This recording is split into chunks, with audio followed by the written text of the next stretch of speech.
Meaning of DTP. DTP. DTP.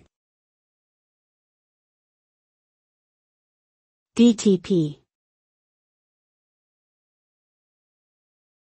DTP. DTP stands for Desktop Publishing.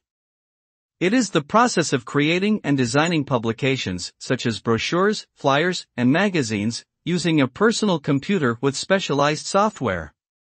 The software allows users to manipulate text, graphics, and images to create visually appealing layouts for printing or digital distribution. DTP has revolutionized the publishing industry by streamlining the design and production process, making it faster and more cost-effective. The result is high-quality publications that are professional-looking and visually engaging, helping businesses and individuals to communicate their message effectively to their intended audience.